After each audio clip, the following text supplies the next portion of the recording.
लोग तुम्हें हमेशा बताएंगे कि हार्ड वर्क से बेटर स्मार्ट वर्क होता है, लेकिन तुम्हें कभी कोई ये नहीं बताएगा कि स्मार्ट वर्क वो करना कैसे। अगर लास्ट के 3 मंथ में तुम सिर्फ फिजिक्स पढ़ रहे हो तो तुम ऑलरेडी गलत कर रहे हो। इस वीडियो के एंड तक मैं तुम्हें बताऊंगी कि फिजिक्स का लास्ट 3 मंथ के लिए क्या मैनेजेबल अप्रोच होना चाहिए, जिसे मैंने खुद फॉलो किया था और मैं 60-65 से 135 प्लस तक स्कोर कर सकी। सबसे पहली बात, लास्ट के 3 मंथ में फिजिक्स को पढ़ा नहीं जाता है, फिजिक्स को पढ़ना नहीं होता है। अगर तुम अभी भी थ्योरी बैठ के पढ़ रहे हो तो तुम अपना टाइम वेस्ट कर रहे हो। फिजिक्स में सबसे इंपॉर्टेंट है फॉर्मूला का रिवीजन करना और उसके एप्लीकेशन की speed. Number 2 is chapter categorisation. मैंने अपने लास्ट के टाइम पे चैप्टर को कैटेगराइज कर दिया था कि कौन से चैप्टर स्ट्रॉन्ग चैप्टर्स हैं, कौन से वीक चैप्टर है और कौन मीडियम चैप्टर है और मुझे किस पे कितना ज्यादा टाइम देना चाहिए। जैसे कुछ चैप्टर हैं जैसे कि मैकेनिक्स का बेसिक हो गया, current electricity, magnetism, ray optics, modern physics, ये सारे स्ट्रॉन्ग चैप्टर्स है। तो इसके लिए तुम्हें ज्यादा से ज्यादा क्वेश्चन प्रैक्टिस की जरूरत लगेगी। तो अभी लास्ट के टाइम पे इन सभी चैप्टर्स का सिर्फ फॉर्मूला रिवीजन पे ध्यान दो। जितना फॉर्मूला रिवाइज कर सकते हो उतना फॉर्मूला रिवाइज करो। रिवाइज पे मेनली ध्यान देना है तुमको। उसके बाद देखो मीडियम चैप्टर्स जिसमें मिस्टेक्स होने के चांसेस हो सकते हैं, जैसे कि रोटेशनल हो गया, कैपेसिटर हो गया, एसी हो गया, ईएमआई हो गया, थर्मोडायनेमिक्स। इन सभी चैप्टर के 30 से 40 एमसीक्यू एवरीडे करना है और उसके बाद तुम्हें इसमें अपना मिस्टेक फाइंड आउट करना है कि किस तरह की मिस्टेक्स तुमसे बार बार हो जा रही, मतलब तुम्हारा रिपीटिंग पैटर्न क्या है। फिर अपने एरर नोटबुक में उसे लिख लेना। और लॉन्ग वीडियो इस टाइम पे देखने की जरूरत नहीं है, या फिर शॉर्ट्स ही मत ही देखो। मैं तो तुम्हें यही बोलूंगी, क्वेश्चन प्रैक्टिस पे ध्यान दो। तुम अपना जितना क्वेश्चन प्रैक्टिस कर सकते हो उतना क्वेश्चन प्रैक्टिस करो, क्योंकि एट द एंड नीट के एग्जाम में तुम्हें क्वेश्चन ही सॉल्व करना है। अब जैसे कुछ वीक चैप्टर्स होते हैं जिससे बच्चे बहुत ज्यादा पैनिक कर जाते हैं, जैसे कि सेंटर ऑफ मास हो गया, वेव्स हो गया, या फिर मैकेनिक्स के कुछ ट्रिकी पार्ट। तो इसके लिए तुमको पूरा का पूरा चैप्टर पढ़ने की जरूरत नहीं है। इसमें तुम सिर्फ ये देखो कि फ्रिक्वेंटली किस तरह के क्वेश्चंस पूछे गए हैं। 10 से 15 साल की पीवाईक्यू उठाओ और सिर्फ पैटर्न का एनालिसिस करो। सिर्फ पैटर्न पे ध्यान दो, तुम्हें खुद ब खुद पता चल जाएगा कि किस तरह के क्वेश्चन आ रहे हैं और तुम्हें किस तरह के क्वेश्चन करने की जरूरत है। अब देखो बच्चे पीवाईक्यू पे बहुत सोचते हैं कि क्या करना है, कैसे करना है। तुम क्या करते हो? तुम बस पीवाईक्यू उठाते हो, उसे सॉल्व करते हो, उसके बाद आंसर मिलाते हो और फिर मूव ऑन कर जाते हो।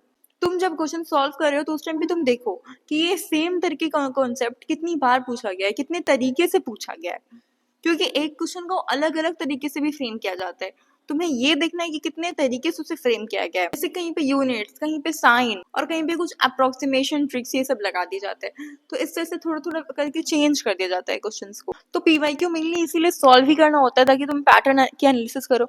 मतलब मैंने अपने लास्ट की प्रिपरेशन में पीवाईक्यू की ही एनालिसिस की थी। मैं भी तुम लोग की तरह ये सारी गलतियां करती थी कि मैं सिर्फ पीवाईक्यू सॉल्व कर रही हूँ, अपनी मिस्टेक देख रही हूँ एंड देन मुझे लग रहा है कि हाँ मेरा ये चैप्टर अच्छे से हो गया है। लेकिन ये ही नहीं करना है। तुम्हें बस अपना देखना है कि नीट में किस तरह के क्वेश्चन पूछते हैं। अगर जो मेरा वीक चैप्टर है उसमें अपना ज्यादा टाइम वेस्ट करने के बजाय अगर मैं एक स्मार्ट वर्क करूँ तो ये मेरे लिए ज्यादा बेनिफिशियल होगा। लोग तुम्हें हमेशा बताएंगे कि हार्ड वर्क से बेटर स्मार्ट वर्क होता है, लेकिन तुम्हें कभी कोई ये नहीं बताएगा कि स्मार्ट वर्क वो करना कैसे।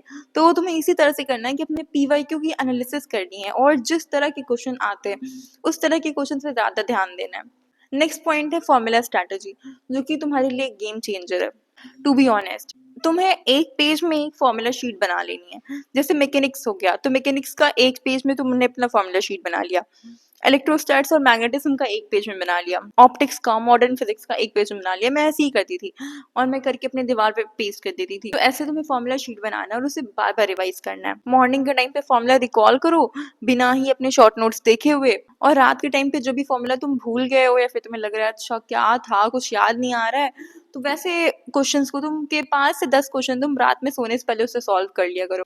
इस तरह से तुम्हें फॉर्मूला भी याद हो जाएगा और तुम्हारे क्वेश्चंस भी सॉल्व हो जाएंगे। नेक्स्ट पॉइंट जो मुझसे भी बहुत सारे बच्चे पूछ रहे हैं कि टेस्ट की फ्रीक्वेंसी क्या होनी चाहिए और एनालिसिस के बारे में बता दीजिए। तो अभी तुम्हें वीकली में एक टेस्ट देना है और लास्ट के 2 मंथ में वीक में तुम 2 टेस्ट दो, और अगर बहुत अच्छी प्रिपरेशन चल रही तो 3 भी दे सकते हो, लेकिन 2 टेस्ट दो, that would be better for you. तो एनालिसिस तो नॉन निगोशिएबल है, तो तुम्हें करना ही करना है। तुम्हें अपने हर रॉन्ग क्वेश्चन को लेवल करना है और तुम्हें देखना है कि कॉन्सेप्ट इशू था या फिर फॉर्मूला तुम भूल गए थे या फिर कैलकुलेशन मिस्टेक हो गया या फिर टाइम प्रेशर की वजह से ये हो गया। तो अगर तुम्हारा सारा लेवल का जो रीजन है वो सारा सेम है, तुम अपने रियल प्रॉब्लम इस तरह से फाइंड कर सकते हो कि आखिर तुम्हारी प्रॉब्लम क्या है। तुम कैलकुलेशन मिस्टेक ही सारे क्वेश्चन में कर दे रहे हो, इस वजह से गलत हो जा रहा है, या फिर तुम्हारा कॉन्सेप्ट इशू है तो तुम्हें उस पर ध्यान देना चाहिए। मतलब तुम्हारा बेसिकली जो भी प्रॉब्लम है तुम्हें उस पर ध्यान देना चाहिए। और लास्टली, ये कोई मैराथन तो है नहीं, तुम्हें ऑब्वियसली टाइम देना पड़ेगा। फिजिक्स के लिए 2.5 से 3 घंटा तो हर दिन देना पड़ेगा। तुम फिजिक्स को कैसे टाइम दे सकते हो, तुम 45 मिनट फॉर्मूला रिवीजन में दे सकते हो और अपने बाकी जो भी कॉन्सेप्ट है उसको रिवाइज करने में दे सकते हो। उसके बाद 1 घंटा तुम पूरा एमसीक्यू सॉल्व करने में लगाओ, पूरा 1 घंटा एमसीक्यू सॉल्व करो। 30 मिनट तुम अपनी एरर एनालिसिस में दो कि तुमने एमसीक्यू जो सॉल्व किया उसमें कहाँ पे मिस्टेक की, कैसे मिस्टेक की, कौन सा स्टेप गलत था, क्या हुआ क्या नहीं हुआ, ये सब कुछ देखो। और लास्टली 15 मिनट में तुम अपना पीवाईक्यू देखते जाओ। इस तरह से तुम्हें अपना फिजिक्स का डेली टाइम निकालना है। फिजिक्स को लेकर के एग्जाम हॉल में क्या माइंडसेट होना चाहिए, तो तुम्हें 2 राउंड में क्वेश्चन प्रैक्टिस सॉल्व करना है।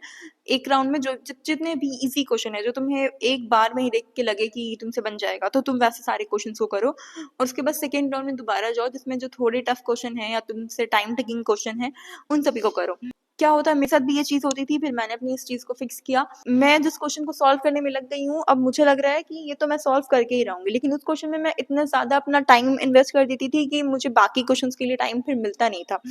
तो ये चीज़ मत करना कि एक क्वेश्चन में अगर घुस गए तो घुस गए, कि नहीं मेरे से कैसे नहीं बनेगा, मेरे से तो बन के ही रहेगा। तो ये सब मत करना। अगर लग रहा है कि टाइम लग रहा है या फिर तुम अभी एग्जैक्टली उस तरह से सोच नहीं पा रहे हो, वो अप्रोच ले नहीं पा रहे हो, तो उस क्वेश्चन को छोड़ दो, क्योंकि तुम्हारा टाइम बहुत इंपॉर्टेंट है। तुम्हें उसी अपने 180 मिनट में अपना 200 180 क्वेश्चन करना है, क्योंकि तुम एकदम 720 में से 720 तो ले नहीं आओगे। तुम्हें बस सिलेक्शन चाहिए एटलीस्ट। तो उसके लिए तुम्हें यही अप्रोच रखना है कि तुम एकदम क्वेश्चन में घुस नहीं जाओ और सारे क्वेश्चन को तुम एटलीस्ट अटेम्प्ट करो। अगर तुम ऑनेस्टी के साथ इन सभी चीज़ों का ध्यान रखोगे तो तुम्हारे 75 to 80% एक्यूरेसी बढ़ेगी और तुम एटलीस्ट 120 to 150 प्लस स्कोर कर पाओगे इजीली। इन सभी चीज़ों का ध्यान दो। And if you like this video please do like, comment, subscribe and share. और अपने मार्क्स अभी बताओ कि फिजिक्स में तुम्हारे अभी कैसे मार्क्स आ रहे हैं। और अगर किसी भी तरह की मुझसे हेल्प चाहिए तो you can DM me on my Instagram, mail. Like so many students are already connected with me over there, so don't hesitate to share your problem with me. I hope everything would be clear to you now. So this was all from my side. Thanks for watching my video.